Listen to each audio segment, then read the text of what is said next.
Hi, I'm Vince Eustace from Maryfornia, and this is Maryfornia's Top 10 Movie Performances from Professional Athletes.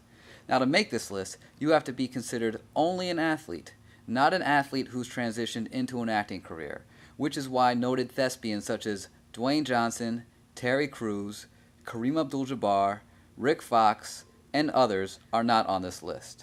So, without further ado, here's the list. Oh, God. Roger Clemens is considered to be one of the greatest pitchers in baseball history, and a grade A jerk, so it probably wasn't much of a stretch when he played Skidmark, a redneck bully who tried to pick a fight with Amish Randy Quaid in Kingpin. Always the method actor, Clemens is imagining that Quaid is former nemesis Mike Piazza in this scene. All right. NBA superstar Kevin Durant is one of the most popular players in the game today. Movie executives probably did not care that he had never acted a day in his life when they cast him in Thunderstruck, a movie about some loser kid who steals KD's talent through the magic of touching a basketball.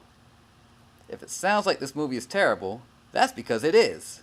But Durant did an admirable job.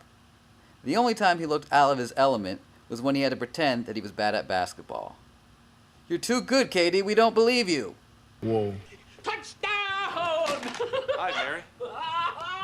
Brett? What the hell is Brett Favre doing here? I'm in town to play the Dolphins, you dumbass. NFL legend Brett Favre played one of Mary's suitors in the comedy classic There's Something About Mary. Some fun trivia facts. This role was originally written for Steve Young, and Brett Favre once took a picture of his junk and sent it to a woman who was not his wife. Yeah, that's me. No, but I'm a big fan of yours.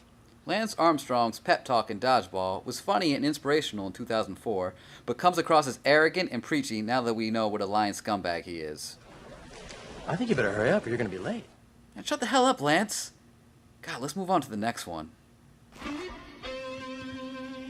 Who's the dead man that hit me with the salt shaker? Former NHL great Cam Neely was intimidating on the ice and on the screen, as seen here in the hilarious Dumb and Dumber. Playing the infamous Sea Bass, he was so good at terrorizing Jeff Daniels and Jim Carrey that the famous line, Kick his ass, Seabass! still remains quotable after all these years. Oh, don't do that. That was a perfectly good sandwich. I'll do my best to carry you. Make sure you save face. There'll be no embarrassment. Former boxing champ Antonio Tarver got his acting break playing Mason the Lion Dixon in Rocky Balboa. Now, I was expecting Tarver to be a little one-note in this movie, but he really surprised me. His layered performance as a cocky fighter trying to define his own legacy of greatness makes him a sympathetic and likable antagonist. I was, however, disappointed that both Skip Bayless and Max Kellerman were in the movie, and Tarver didn't punch either one of them. Maybe next time. See you at the fight. Ray Allen might be the greatest three-point shooter in NBA history. He also made an impressive acting debut in Spike Lee's He Got Game. So impressive that his character's name, Jesus Shuttlesworth, is still his nickname today.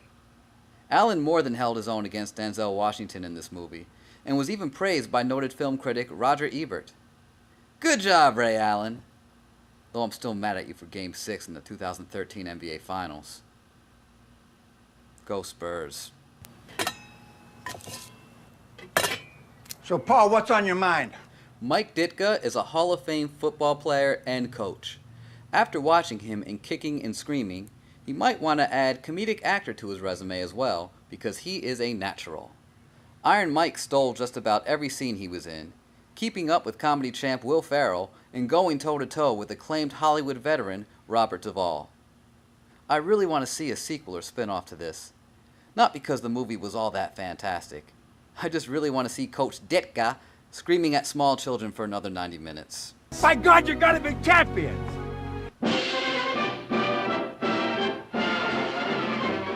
Coming in at number 2 is the groundbreaking Jackie Robinson, playing himself in the Jackie Robinson story. Playing yourself is not as easy as you might think, but Robinson looks as comfortable in front of the camera as he does stealing second base. Both the movie and his performance were received with critical praise, which was quite a feat considering it came out in 1950 during the era of racial segregation. White fans were known to throw slurs and... Wait, hold on, can we back up a second? Yeah, rewind that. Did someone toss a couch cushion at poor Jackie? I guess that's where they got the name Throw Pillow. Anyone? Okay. And the number one spot goes to the greatest of all time, Michael Jordan in Space Jam. Wait, Vince, are you referring to MJ as the greatest of all time, or Space Jam as the greatest of all time? The answer is yes, to both. I mean, this movie has it all.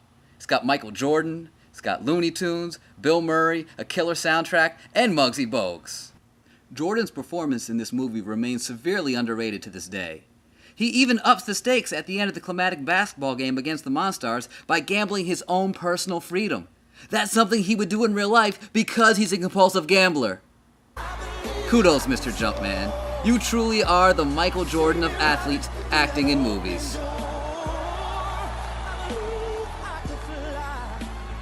I can fly. And there you have it, our top 10 movie performances from professional athletes. Don't agree with our list? Do you feel we omitted someone? Leave a comment. But please be kind, Internet. I'm very sensitive. Make sure you also subscribe to our Maryfornia channel for more fun videos such as this one.